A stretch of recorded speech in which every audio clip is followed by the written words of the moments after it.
সৰ্থেবাৰী আৰক্ষী থানাৰ অন্তৰ্গত নেউলাৰ ভিটা গাঁৱৰ এগৰাকী 55 বছৰীয়া মহিলা মিনতী চৰকাৰ 23 ফেব্ৰুৱাৰীৰ পৰা পুৱা 9:30 বজাত নিজ ঘৰৰ পৰা ওলাই যোৱাৰ পিছৰে পৰা নিৰুদ্দেশ হৈ আছে। পৰিয়ালৰ সূত্ৰে জানিব পৰা মতে গাঁৱলৈ বুলি ওলাই যোৱা মহিলাগৰাকী আজিলৈকে ঘৰলৈ উভতি অহা নাই। মহিলাগৰাকীয়ে ঘৰৰ পৰা ওলাই যোৱাৰ সময়ত বগা ফটকীয়া শাৰী পৰিধান কৰিছিল আৰু তেখেতৰ মগজুৰ কিছু দুৰ্বলতা আছিল বুলিও পৰিয়ালৰ লোকে জানিবলৈ দিছে। বিভিন্ন ঠাইত বিচাৰ খোচাৰ কৰাৰ পাছতো কোনো সম্ভেদ নোপোৱাত পৰিয়ালৰ লোকে আজি সৰ্থেবাৰী আৰক্ষী থানাত নিৰুদ্দেশ সম্পৰ্কীয় এখন এজাহাৰ দাখিল কৰিছে। কোনো সদাশয় ব্যক্তিয়ে মহিলাগৰাকীৰ সন্ধান পালে আৰক্ষীৰ ওচৰত নতুবা পৰিয়ালৰ ওচৰত উক্ত নম্বৰত যোগাযোগ কৰিবলৈ পৰিয়ালৰ লোকে আহ্বান জনাইছে। ঘৰৰ পৰা 9:30 বজাত ওলাইছে। আহাতে সীতা হাফ ব্ৰেন এইভাগে একবার পূব ফালে আহে একবার পশ্চিম ফালে যায়। যাওঁতে মোটামুটি 2-3 পাক দিছে।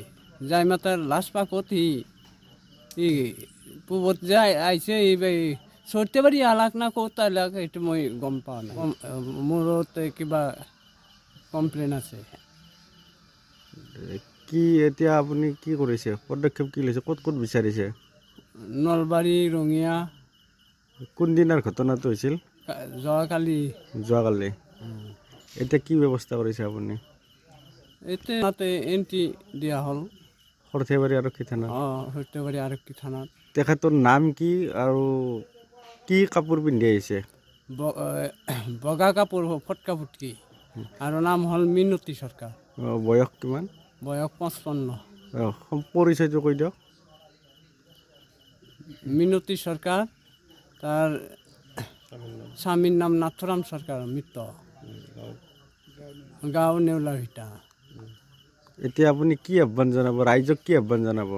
যদি কাবাই যদি লগ পাই মাথা আমাৰ ফোন নম্বৰ দিয়া থাকিব আৰু নহ'লে আৰক্ষী থানাত জমা দিব। সৰ্থেবাৰীৰ পৰা নৱজিত নাথৰ ৰিপৰ্ট, অমৃত নিউজ 24/7।